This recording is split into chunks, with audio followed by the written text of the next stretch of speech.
Episode opening സീനിൽ നമ്മുടെ ആൾക്കാര് ഇപ്പൊ അവരുടെ കള്ളത്തരങ്ങൾ മുഴുവൻ കണ്ടുപിടിച്ച് അങ്ങനെ ഹായായിട്ട് നിൽക്കുകയാണ്. അവർക്ക് മനസ്സിലാവും കാര്യം കൈവിട്ടു പോയെന്ന്. ഉടനെ ആ മൊട്ട ഡൈവ് ചെയ്ത് ഞങ്ങളെ ഒന്നും ചെയ്യരുത്, ഞങ്ങൾ വെറും സാധാരണ ഒരു ഫിഷർമാൻ ടീമാണ്. അതിന് ഫ്രാങ്കി പറയും, ഒരിക്കലുമല്ല. ഒരു സാധാരണ ഫിഷർമെൻസിന് ഞങ്ങൾക്ക് അനസ്തേഷ്യ തന്ന് ബോധം കെടുത്തി കളയാനുള്ള ബുദ്ധിയൊന്നും ഒരു കാരണവശാലും ഒതുക്കില്ല. നിങ്ങൾ മറ്റാരോ ആണ്. ഫ്രാങ്കി പറയും, എനിക്ക് കൂടുതലായിട്ട് ഒന്നും കേൾക്കാനും പറയാനും ഒന്നുമില്ല. ഇവരെ ഇപ്പൊ തന്നെ അടിച്ചു പുറത്താക്കണം. അത് കേൾക്കേണ്ട താമസം ഓപ്പോസിറ്റ് ടീമിലുള്ള 3-4 പൈററ്റ്സ് അവരാണെങ്കിൽ കത്തിയൊക്കെ എടുത്ത് അവർ കാഷ്വലായിട്ട് പറയും, കുഴപ്പമൊന്നുമില്ല, ഇവർ 5-6 ആൾക്കാരല്ലേ ഉള്ളൂ, നമ്മൾ ഇത്രയും പേരില്ലേ, വളരെ സിമ്പിൾ ആയിട്ട് നമുക്ക് ഇവരെ തീർക്കാന്നൊക്കെ പറഞ്ഞ് അങ്ങനെ ഫൈറ്റ് ചെയ്യാൻ ചാടി നിൽക്കും. ഒട്ടയാണെങ്കിൽ അവരെ ഒരുപാട് കൺവിൻസ് ചെയ്യാൻ ശ്രമിക്കും. പക്ഷെ അവരാണെങ്കിൽ അതൊന്നും കേൾക്കാതെ കത്തിയെടുത്ത് അങ്ങനെ അവർക്ക് നേരെ പാഞ്ഞടുക്കും. അത് കണ്ട മൊട്ട അവന്റെ കൈ പിടിച്ച് വലിച്ച് നിലത്തൊരൊറ്റ അടി. എന്നോട് എത്ര തവണ പറയണം അവരുമായിട്ട് ഫൈറ്റ് ചെയ്യാൻ പാടില്ല എന്ന്, എന്നിട്ട് വീണ്ടും വീണ്ടും നീ അതന്നെ ചെയ്യാണോ?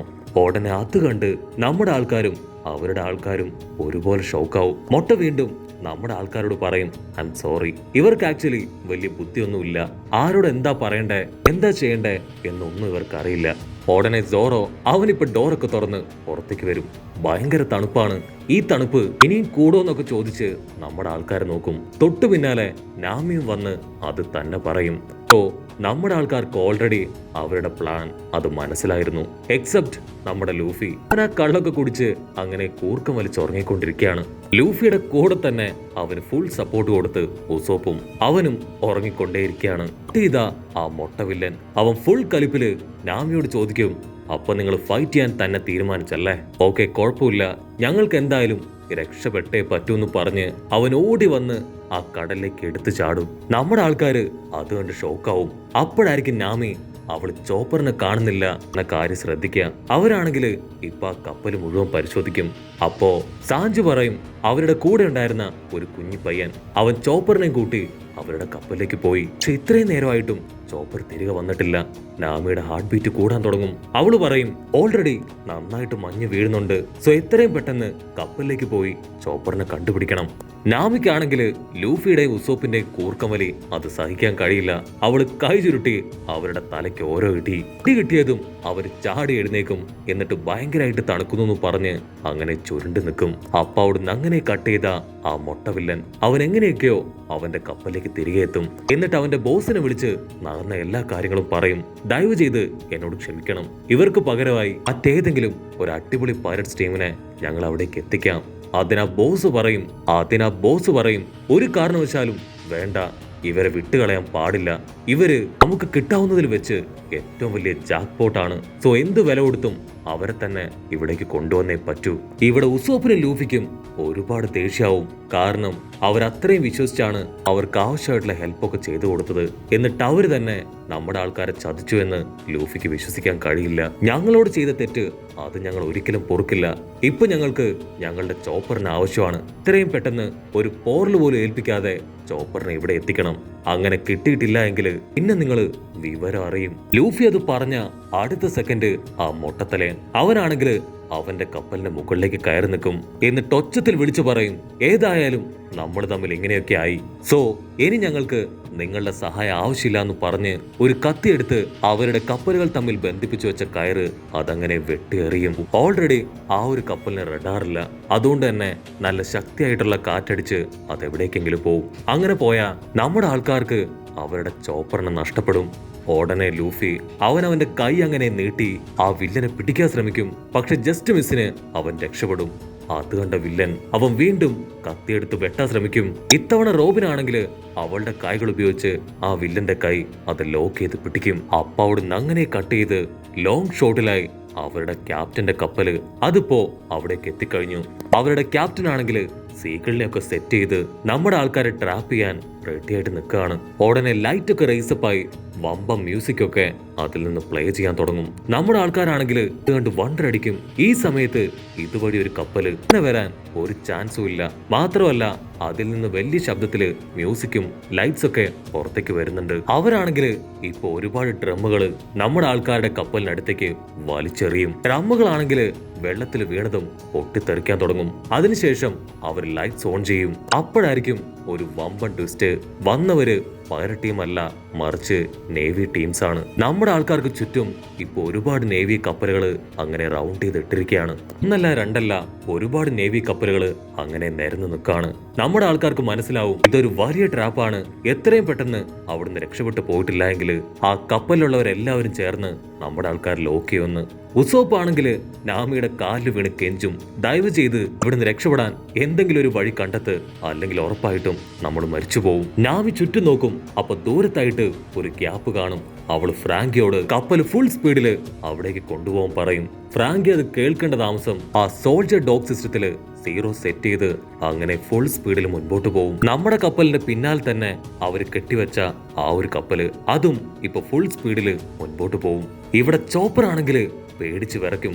കാരണം കപ്പലാണെങ്കിൽ ആടി ഒലയാണ്. ചോപ്ര ട്രീറ്റ്മെന്റ് കൊടുത്തവനെ അങ്ങനെ ടൈറ്റായിട്ട് ഹഗ് ചെയ്യും. അവൻ തെറിച്ചു പോകാൻ പാടില്ല. സോ അവനെ പ്രൊട്ടക്ട് ചെയ്ത് പിടിക്കാൻ ചോപ്പർ ആ കുഞ്ഞിപ്പയ്യനോടും പറയും. ഇപ്പോഴായിരിക്കും ഇവിടെ മറ്റൊരു വമ്പൻ ടെസ്റ്റ് കൂടെ നടക്കുക. ആക്ച്വലി അവർ നേവി ടീം അല്ല, അവരൊരു പൈററ്റ്സ് ടീം തന്നെയാണ്. അവർ നേവി ടീമിന്റെ ഫ്ലാഗ് കെട്ടി നമ്മുടെ ആൾക്കാരെ ചീറ്റ് ചെയ്തതാണ്. മാത്രമല്ല നമ്മുടെ ആൾക്കാർ ചുറ്റും കണ്ട നേവി കപ്പലുകള് അത് ആക്ച്വലി കപ്പലല്ല, ഒരുപാട് ബാരലുകളില് അവർ നേവിയുടെ ഫ്ലാഗ് കെട്ടിയതാണ്. അതേസമയം ഇവിടെ ലൂഫിയും ടീമും അവരാണെങ്കിൽ ആ പൈററ്റ് കപ്പലിലേക്ക് എത്തിക്കഴിഞ്ഞു. നമ്മുടെ ആൾക്കാരെ കാണുമ്പോൾ തന്നെ അവർ കുറ്റം സമ്മതിച്ച് നമ്മുടെ ആൾക്കാരുടെ കാൽക്കല്ലിൽ വീഴും. ദയവ് ചെയ്ത് ഞങ്ങളൊന്നും ചെയ്യരുത്, ഞങ്ങൾക്കൊരു തെറ്റ് പറ്റിയതാണ്, ഇനി മേലാൽ ഞങ്ങളിത് ആവർത്തിക്കില്ല. അതിന് ലൂഫി, ഓ എല്ലാം ചെയ്തു കഴിഞ്ഞ് ഇനി മാപ്പ് ചോദിച്ചാൽ മതിയല്ലോ, ഞങ്ങൾക്കിപ്പോൾ ആവശ്യം ഞങ്ങളുടെ ഫ്രണ്ട് ചോപ്പറാണ്. ഞങ്ങൾക്ക് നിങ്ങളോട് ഫൈറ്റ് കൂടാൻ യാതൊരു താല്പര്യവുമില്ല. ചോപ്പറിനെ വിട്ടു തന്ന ഞങ്ങൾ ആ നിമിഷം പോവും. അതേസമയം ചോപ്പർ അവനാണെങ്കിൽ നമ്മുടെ ആൾക്കാരുടെ സൗണ്ട് കേട്ട് അവിടേക്ക് ഓടി വരും. ലൂഫിക്കാണെങ്കിൽ ചോപ്പറിനെ കാണുമ്പോഴായിരിക്കും അവന്റെ ശ്വാസം നേരെ വീഴുക. ചോപ്പർ, നിനക്ക് കുഴപ്പമൊന്നുമില്ലല്ലോ?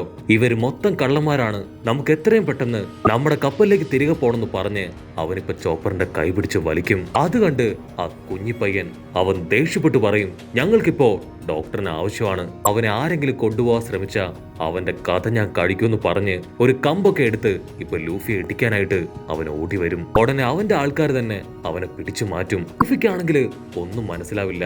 ഞാനിവിടെ ബാഡായിട്ട് എന്തെങ്കിലും ചെയ്തോ, എന്തെങ്കിലും പറഞ്ഞോ, ഈ ചെക്കൻ എന്താ പ്രാന്താണോ ചിന്തിച്ച് അവനങ്ങനെ വണ്ടടിച്ചു നിൽക്കും. അപ്പോഴായിരിക്കും ചോപ്പർ ലൂഫിയോട് പറയാ, ആക്ച്വലി ഈ കപ്പലില് ഒരുപാട് പരുക്ക് പറ്റി വളരെ സീരിയസ് ആയിട്ട് ഒരാൾ കിടപ്പുണ്ട്. ഇപ്പൊ മുൻപാണ് ഞാൻ ഓപ്പറേഷൻ കംപ്ലീറ്റ് ചെയ്തത്, പക്ഷെ ഇനിയും ആളുടെ കൂടെ തന്നെ ഞാൻ ഇരുന്നേ പറ്റൂ. അത് കേട്ട് ലൂഫി, ഓ അത്രേ ഉള്ളോ, കുഴപ്പമില്ല, നിന്റെ കൂടെ ഞങ്ങൾ രണ്ടുപേരും കൂട്ടിരിക്കും. അടുത്ത നിമിഷം ചോപ്പർ അവ വീണ്ടും ഇപ്പൊ പേഷ്യന്റിനെ ചെക്ക് ചെയ്യാൻ തുടങ്ങും. അപ്പൊ ചോപ്പർ ആ കുഞ്ഞിപ്പയ്യനോട് പറയും, ഞാനൊരു പൈലറ്റ് ആയിരിക്കാം, പക്ഷെ അതിലുപരിയായിട്ട് ഞാനൊരു ഡോക്ടറാണ്, ആർക്കും ഒരാപത്തും വരാൻ ഞാൻ അനുവദിക്കില്ല. അപ്പ കുഞ്ഞിപ്പയ്യൻ പറയും, നിങ്ങളെപ്പോലെ തന്നെ ഞങ്ങളും ഒരു പൈലറ്റ് ടീമാണ്, ഞങ്ങളുടെ ടീമിന്റെ ക്യാപ്റ്റനാണ് ഈ കിടക്കുന്നത്, അദ്ദേഹം മരണം വരെ ഞങ്ങൾക്ക് വേണ്ടിയാണ് നിന്ന് പൊരുതി ഫൈറ്റ് ചെയ്തത്, അവസാനം അദ്ദേഹത്തിന് ഈ അവസ്ഥയായി. അപ്പൊ അവിടുന്ന് അങ്ങനെ ബ്ലാക്ക് ഔട്ട് ചെയ്ത ആ മൊട്ടത്തലയൻ അവനാണെങ്കിൽ അവന്റെ ടീംമേറ്റ്സിന്റെ അടുത്തേക്ക് വന്നിട്ട് പറയും, നമ്മൾ എത്ര കാലം ആ പൈററ്റ്സിന്റെ അണ്ടറിൽ അങ്ങനെ ജീവിക്കും, നമുക്ക് എങ്ങനെയെങ്കിലും അവരുടെ കയ്യിൽ നിന്ന് രക്ഷപ്പെടണം എന്ന് പറഞ്ഞ് ഇപ്പൊ ഒരു ഫ്ലാഷ് ബാക്കിലേക്ക് പോവും. ആക്ച്വലി ആ മൊട്ട അവൻ സ്നെയിലിലൂടെ കോണ്ടാക്ട് ചെയ്ത അവൻ ഇവരുടെ കപ്പല് അത് പിടിച്ചടക്കി ഇവരെ അടിമകളാക്കി മാറ്റി. ഇവർക്ക് 2 ഓപ്ഷനാണ് അവൻ കൊടുത്തത്, ഒന്നുകിൽ അവൻ പറയുന്നത് പോലെ ജീവിക്കുക, അല്ലെങ്കിൽ മരിച്ചു പോവുക. അവരുടെ മുൻപിൽ വേറെ വഴിയില്ലാത്തതുകൊണ്ട് അവൻ പറയുന്നത് കേട്ട് ജീവിക്കാൻ അവർ തയ്യാറായി. അവിടുന്ന് അങ്ങനെ കട്ട് ചെയ്ത ഇപ്പൊ ആ മൊട്ട പറയും, നമ്മുടെ മുൻപിലുള്ള ഒരേ ഒരു ഹോപ്പ് അത് നമ്മുടെ ക്യാപ്റ്റനാണ്, അദ്ദേഹം റിക്കവറായി വന്നാൽ മാത്രമേ നമുക്ക് ഇവിടുന്ന് രക്ഷപ്പെടാൻ കഴിയൂ. അവിടുന്ന് അങ്ങനെ കട്ട് ചെയ്ത ഇപ്പൊ നമ്മുടെ ആൾക്കാര് അവർ കപ്പൽ ഓടിച്ചോടിച്ച് ഒരുപാട് ദൂരം മുൻപോട്ട് പോയി. അവർക്ക് ചുറ്റുമാണെങ്കിൽ വലിയ വലിയ മഞ്ഞുമരങ്ങളൊക്കെ അവരിപ്പോ കാണും. അപ്പൊ അവിടുന്ന് അങ്ങനെ ബ്ലാക്ക് ഔട്ട് ചെയ്ത ആ വില്ലൻ പൈററ്റ് ചീഫ് അവനാണെങ്കിൽ അവന്റെ ബോസിനെ വിളിച്ചു പറയും, ഞങ്ങൾ ആ പൈററ്റ് ടീമിനെ ഡൈവേർട്ട് ചെയ്ത് ഒരു ഭാഗത്തേക്ക് കൊണ്ടുവന്നുകൊണ്ടിരിക്കുകയാണ്, ഉറപ്പായിട്ടും ഞാൻ അവരെ പിടിക്കും. ഉടനെ ആ മെയിൻ വില്ലനും അവന്റെ ഫാമിലിയും അവര് ഭയങ്കര ഹാപ്പി ആയിട്ട് ആ വില്ലന് നമ്മുടെ ആൾക്കാരെ പിടിക്കാനുള്ള സപ്പോർട്ടൊക്കെ കൊടുത്ത് അങ്ങനെ ഹായ് ആയിട്ടിരിക്കുന്നതോട് കൂടെ ഈ ഒരു എപ്പിസോഡും അവസാനിക്കുന്നു. എപ്പിസോഡ് ഇഷ്ടപ്പെടുകയാണെങ്കിൽ തീർച്ചയായിട്ടും ലൈക്ക് ചെയ്യാനും കമന്റ് ചെയ്യാനും ഷെയർ ചെയ്യാനും മറക്കല്ലേ. അടുത്തൊരു അടിപൊളി എപ്പിസോഡുമായിട്ട് കാണുന്നവരെ it's me with Mallu episode.